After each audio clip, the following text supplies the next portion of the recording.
முகத்தை பார்த்தாலே தன் உள்ளத்தில் இருக்கிற கவலையெல்லாம் அப்படியே மறைந்து அப்படியே ஒரு நிம்மதி கிடைக்கணும், அப்படி ஒரு மனைவி இருக்கணும் அப்படின்னு சொல்றாங்க. நிறைய டைம் ஸ்பெண்ட் பண்ணுங்க மனைவி கிட்ட. உங்களுக்குரியவர்களுக்காக கொஞ்சம் நேரத்தை ஒதுக்குங்க. எவ்வளவு பிஸியாக இருந்தாலும் செய்யுங்க, ஓடி பிடித்து விளையாடுங்கள், மனசு விட்டு பேசுங்கள். நான் பார்த்து சில ஜோடிகளை பார்க்கிறேன் கடற்கரையில, பீச்சில்.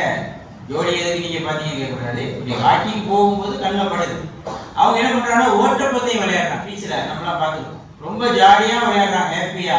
அந்த சில நிமிடங்கள் அவங்க மனசுல இருக்கக்கூடிய அந்த வெறுப்பெல்லாம் மாறி அந்த டிப்ரெஷன் எல்லாம் குறைஞ்சு அவ்வளவு இன்பமா விளையாண்டு கொண்டு இருக்கிறாங்க. இதெல்லாம் சுன்னத்.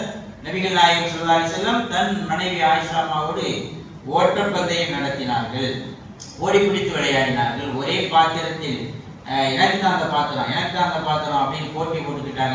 ஒரு இறைச்சி, இதெல்லாம் கற்பனையோட நினைக்க முடியாது. நினைச்சு பாருங்க, ஆயிஷாமா ரலியல்லாஹு தஆலா ஸல்லல்லாஹு அலைஹி வஸல்லம் சாப்பிட்டு இருக்காங்க. ஒரு இறைச்சி துண்டை வாயில வச்சுக்கிட்டு ஆயிஷாமா இங்க வாங்க அப்படிங்கிறாங்க. ஒரு இறைச்சி துண்டு 2 பேர் உதடுகளிலும் மாறி மாறி விளையாண்டு. இதெல்லாம் நம்ம வாழ்க்கையில செஞ்சு கூட பார்த்துக்க முடியாது. ஊட்டி விட்டுருக்கோமா, ஒரு முறையாவது ஊட்டி விட்டுருக்கோமா. இதுதான் இணக்கம் ஏற்படும். அவங்க இந்த அளவுக்கு போயிட்டாங்க. ஆயிஷாமா சொல்றாங்க, ஸல்லல்லாஹு அலைஹி வஸல்லம் அவர்களுக்கு நான் பல் துலக்கி விட்டேன். அந்த மிஸ்வாக்கு ரொம்ப கடினமாக இருந்தது, காய்ந்து போயிருந்தது. மிஸ்வாக்கை கடிச்சு அதை ஈரப்படுத்தி என் உமிழ்நீர் கடந்து அதை பெருமானாருக்கு கொடுத்தேன், பல் விளக்கி விட்டேன்லாம் சொல்றாங்கல்ல. அதுதான் எவ்வளவு ஆனந்தமான வாழ்க்கை.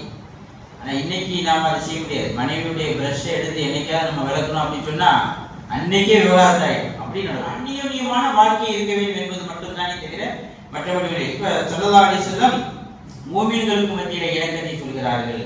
கணவன் மனைவிக்கு மத்தியில எப்படி பாசம் அதிகம், நிறைய விஷயங்கள் இருக்கிறது. தொடர்ந்து பேசுவோம்.